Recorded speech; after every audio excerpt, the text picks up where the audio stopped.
Allegedly.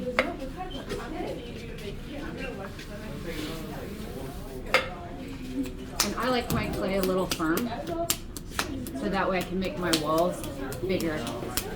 Okay, it is harder to center firm clay, but you can get big walls. Downward pressure, then side pressure, until I connect, attached, and the rest is just review. As far as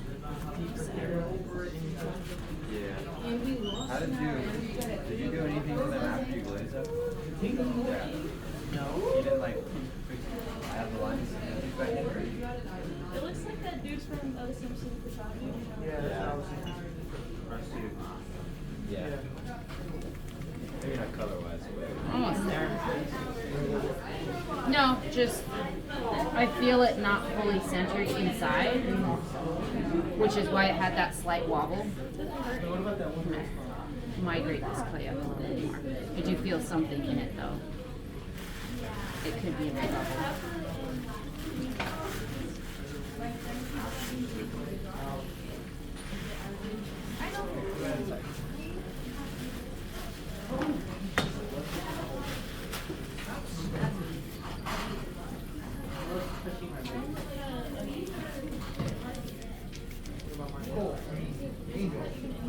What's going on with my wheel?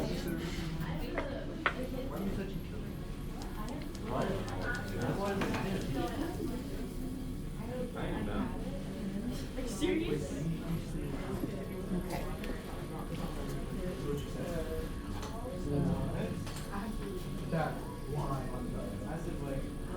Opening.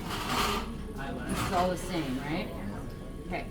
You want to make sure that you open about 4 inches, and your base needs to be really thick so we can trim a nice foot. Make sure you compress your floor really, really well. And we're going for a really tall, straight-walled cylinder. Okay? Add clay out here. I'm going to compress it some more. Oh, well, I mean, I didn't think the color part of it. Okay, and our goal is to throw it nice and high. Oh, yeah, I remember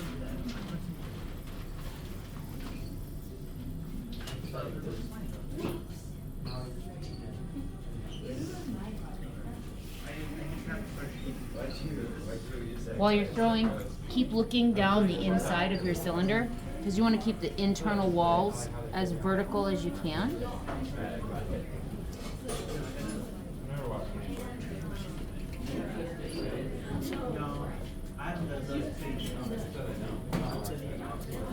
And you want your walls to be the same thickness all the way throughout. Water.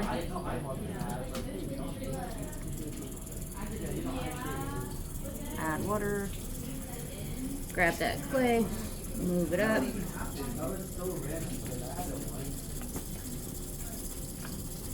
There we go.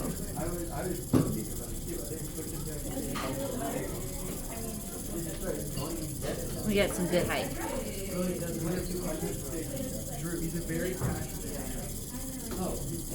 Okay. We have a basic tall cylinder with relatively vertical interior walls.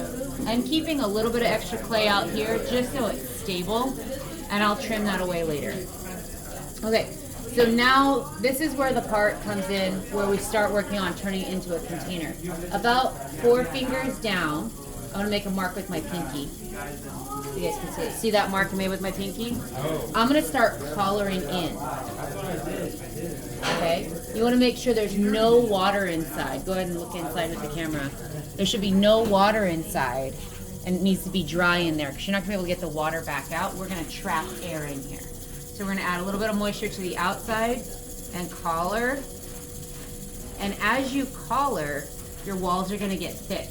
If they get too thick, they're gonna rumple together. So in between collaring, you have to be aware of what's happening to your clay. If it's super thick, this area is not gonna be able to support the friction weight. So then you're gonna have some slip on your fingers as your lubricant, and you're gonna very gently throw through what you just collared to even out your walls again. And then you come back and you collar it.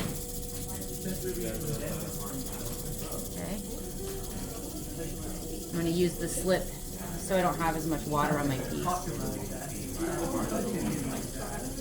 Okay. I'm gonna throw through because it got really thick.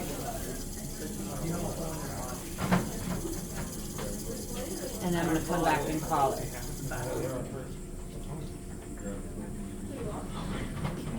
And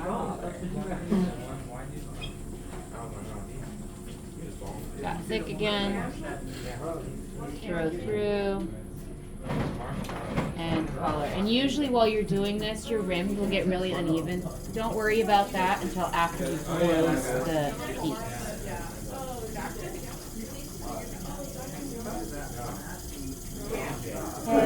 I've got too much clay up here. I'm just going to nip it off so you guys can see just how tight that hole is. Okay, I'm going to keep adding pressure and collaring until it disappears. Okay, and it's closed, and I'm just going to add more pressure. And what you can do, if you want to, is you can keep this clay at the top and throw it into a knob, just like you would center clay and then throw something. You just throw like a solid knob if you wanted to. I like to have my lidded containers with a nice like smooth surface, so I'm not going to have a knob. I just opened it by doing that. Okay, there we go. Okay, so it's closed and now it's full of air. So I'm going to take my flexible metal rib. You guys see it around here? I just had it.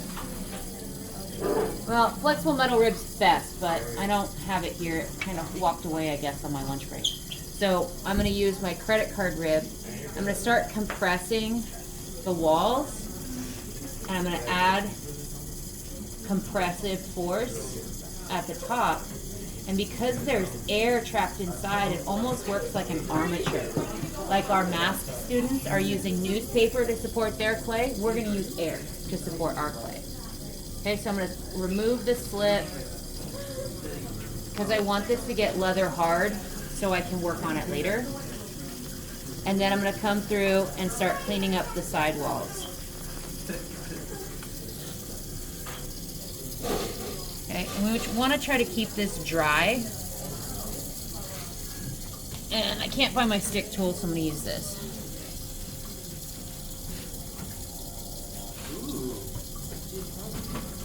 Okay, and that pre-trimming that we worked on before, where you trim off the excess.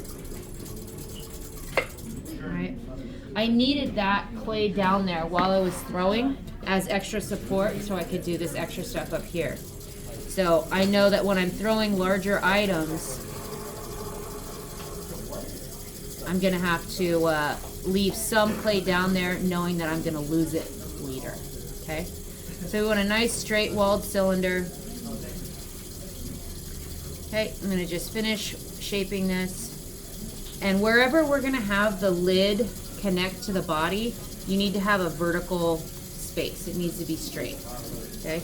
You could theoretically do this same kind of thing with a form that has volume instead of just a cylinder. We're gonna learn on a cylinder first. Okay, so I'm just gonna clean up any sharp edges.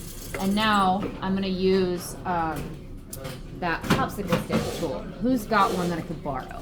You've got one. I'm gonna wash my hands.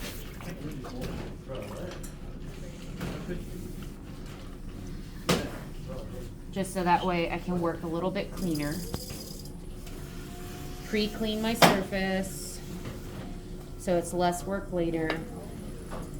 Dry my hands. Okay, so I got this stick tool with a flat edge. I'm gonna go about 2 fingers down to start, and so my mark's gonna be like here. Okay, so I'm gonna let it spin, and I'm gonna keep the stick tool pointed away from me and let it just rest on the surface. I think I'm done for today. And then slowly add pressure. Your goal is not to remove clay, it's to push this part of the clay inward.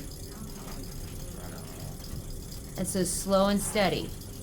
If your clay is really, really soft and squishy, this isn't gonna work. So you may have to center with soft clay and then get some walls going. Use a heat gun so it firms up so you can keep getting height. and then use heat guns as you continue. Okay, so this is kind of the lid attachment. I'm gonna spend some time cleaning this up, making it nice. Once it gets leather hard, you'll come back, we're gonna wire this off, and then you'll come back with this knife tool, and you'll come in here and you'll undercut down here on the low end, okay?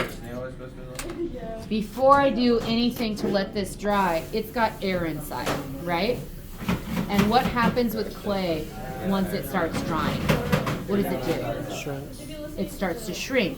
And if there's air trapped in here, it's gonna explode out somewhere. So after I've done this, then I'm gonna come in, poke an escape hole, just a little one, and we can cover that later. Now I can wire it off. Yeah, isn't it like really tiny? Like, pull up your reference photo. Okay. And you're gonna wanna friction lift this off. So make sure your hands are dry. And when I friction lift, I always grab from the bottom, and I try to use my hands like this. If your piece is too big, then you're gonna use a palm to support, and you're gonna use an L shape with your fingers, and then the flat of your knuckle. And you wanna try to grab it from the bottom. Don't grab from the middle, because that's how you crush it. Okay? I'm gonna grab and lift from the bottom and place it on my dry board. Okay, and we're gonna let that get leather hard. Once it's leather hard, you bring it back to your wheel, center it, and this is gonna be floating up here, right? You're gonna spin it and slowly cut. Make sure your hand's hovering over, you're gonna have to catch your lid.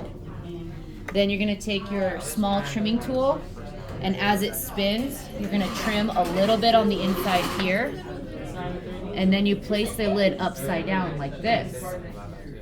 Center it, and then you trim a little bit off of this side, okay? And you're gonna regularly do that and test your lid fit, make sure it fits. Once it's in and it fits, then you're gonna get a larger trim tool, and as it spins, you're gonna hold it up against here so it kind of lines up, so the lid and the body match up. Then you're gonna set your lid off to the side, flip it over, recenter it, re-adhere it, and trim your foot. Okay, and it should have a nice rounded edge on your foot. No sharp edges because those crack and shatter. But this is not due until the day before spring break. So you guys have about 2 weeks to figure this out. Okay? Have fun, go try. Did I give you back your stick? Here you go. Thank you.